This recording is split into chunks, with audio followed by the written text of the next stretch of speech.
अच्छा राना साहब, ये एक क्विक कमेंट है, फिर इससे आगे निकलते हैं। यानी आप ये कैसे इसको एक्सप्लेन करेंगे कि नवाज शरीफ साहब जो यहाँ से जाते हुए बेइंतहा बीमार थे, वहाँ जाके बगैर किसी ऑपरेशन, बगैर किसी प्रोसीजर, बगैर कोई फर्दर चीज़ के वो बिल्कुल ठीक भी हो गए हैं, और बरतानिया से फिर कोई टेस्ट उनके आए भी नहीं हैं और वो वापस भी नहीं आए हैं। इसे एक्सप्लेन कैसे करेंगे आप? देखें बीज़ादा साहब, मामला ये है कि ये तो नहीं मैंने राना साहब कभी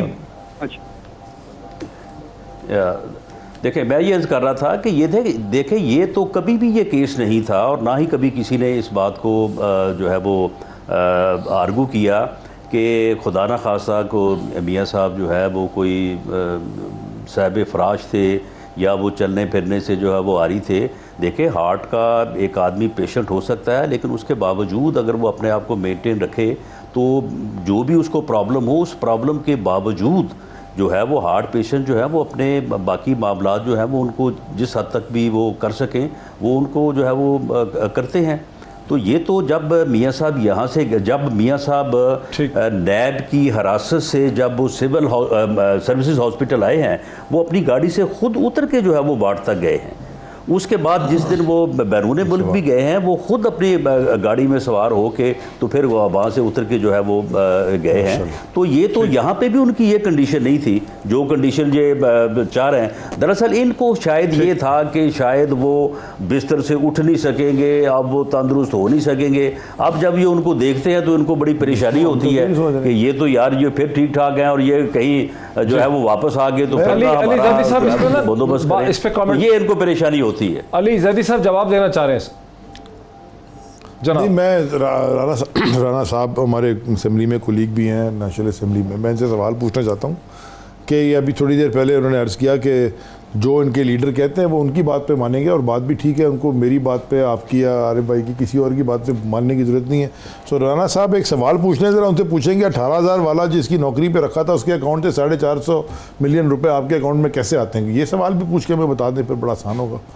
वो तो प्रूफ के साथ ये सवाल हमने बिल्कुल पूछा, ये भी पूछ लें। ये शहबाज शरीफ के पास से निकले ना वो। मेरी बात सुन जी सर। मेरे भाई मेरी बात सुन रहे ना, सुन रहे। मुझे ये बताएं, चले छोड़ें उनकी बात छोड़ें आप, वो उनके वकला जो उनको डिफेंस कहेंगे वो अपना डिफेंस लेंगे। मैं उनके डिफेंस को जो है वो डिस्टर्ब नहीं करता। अभी आपने कहा ना, आपने उनसे सवाल पूछा, जवाब भी उन्होंने जवाब क्या दिया, वो सुन ले, पूरी कौम सुन लेना, तो जवाब उससे ले लेना, जवाब उससे ले लें। मेरा मुलाजिम है, मैं उसे 18,000 तनख्वाह देता हूँ या 20,000 तनख्वाह देता हूँ, उसके अकाउंट के ऊपर मैंने जो उसके नाम पे मैंने अकाउंट खोला है और उस अकाउंट से मैंने अपनी किसी दोस्त से रकम लेके उसमें जो है वो मैंने जमा करवाई है। बताएं किस जुर्म और किस कानून के तहत आप मुझे प्रोसीड करेंगे, बताएं। मैं इसका आगे क्या जवाब दूं? वैसे ये तो एक्सेप्टेंस ऑफ, नहीं आप शहजाद अकबर से आप पूछ लें, शहजाद अकबर से आप पूछ लें कि वो किस जुर्म के तहत मुझे प्रोसिक्यूट करेगा, ये मुझे बता दें। मैं मान रहा हूं, वो आप ये मैं मान रहा हूं कि ना। अच्छा, आप ये कह रहे हैं कि मैं जैदी साहब मैं ये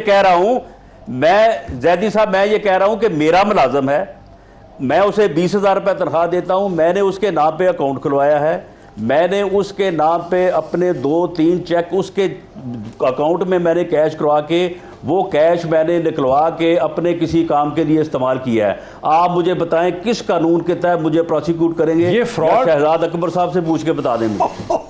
इसे कहते हैं नो फ्रॉड। मैं बता देता हूं, नो फ्रॉड भाई, मैंने खुद करवाया है। इसे कहते हैं मनी लॉन्ड्रिंग। वो आदमी जिसकी तनख्वाह 20,000 है उसके नाम पे बैंक अकाउंट खोलना जुर्म है? आपका पैसा बैंक अकाउंट खोलना जुर्म है? ओ भाई चलो, मैंने नहीं करवाया, बैंक में पैसे मैंने नहीं करवाया, आप मुझे बताएं किस कानून के तहत मुझे प्रोसिक्यूट करेंगे? एक्सेप्ट कर लिया आप लाइव पीरजादा साहब, मेरी बात सुन ले।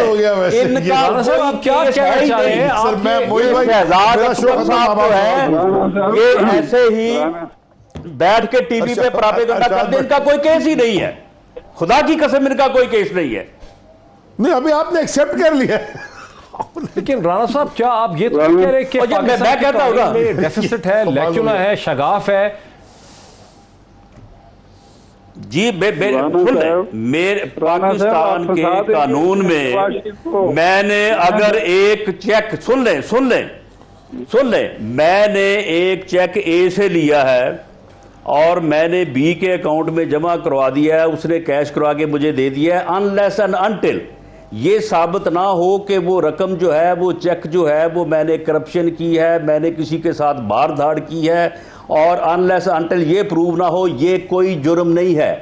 किसी के नाम पे अकाउंट खुलवाना कोई जुर्म नहीं है। उसकी तनख्वाह चाहे 20,000 हो चाहे 2,000 हो, ये शहजाद अकबर साहब का कोई केस है ही नहीं। अली जदी साहब ने भी मुझे ज्वाइन किया है, वफाकी वजीर बराए बहरी अमूर मैरीटाइम अफेयर्स के मिनिस्टर हैं, मेरे साथ स्टूडियोज़ में सबको मौजूद हैं। Very warm welcome to him. लेकिन सीधा ज़रा मैं चल सकूँ राना सनाउल्लाह साहब की तरफ, ऑपरेशन से शुरू करना चाह रहा था। ये ऑपरेशन किस चीज़ का है?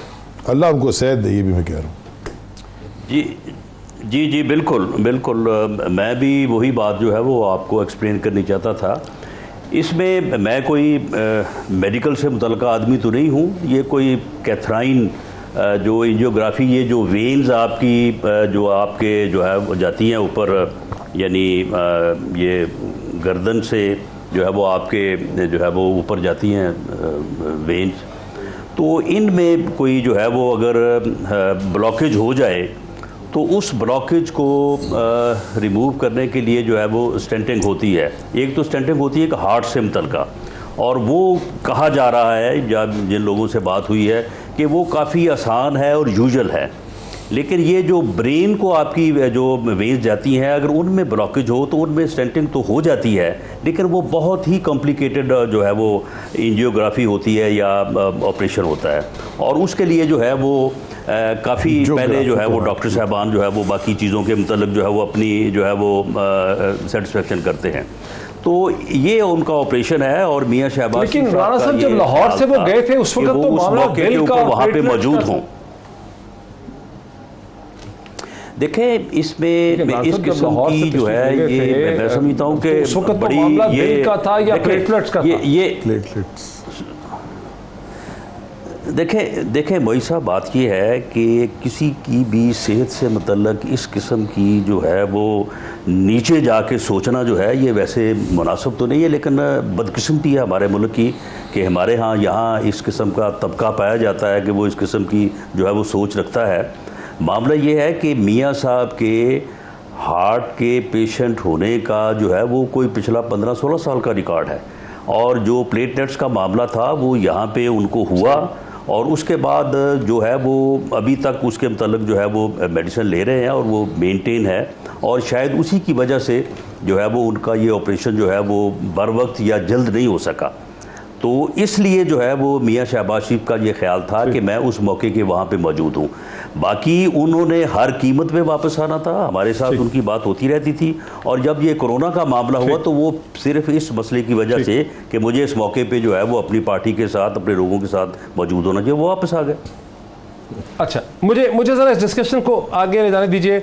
अली जदी साहब, आपके कैबिनेट मेंबर, आपके कुलीग और आपके कैबिनेट मेंबर जो फवाद चौधरी साहब हैं, उन्होंने नवाज शरीफ साहब की तस्वीर जो बरतानिया से आई है, जो एक कैफ़े में अपनी गालिबन ग्रैंड डॉटर्स के साथ बैठे हैं कॉफ़ी, उस तस्वीर के ऊपर फवाद चौधरी साहब ने किस तरह से अंदाज़ा लगाया है कि नवाज शरीफ साहब बिल्कुल ठीक हैं और इसकी तहकीक होनी चाहिए कि वो यहाँ से कैसे गए हैं।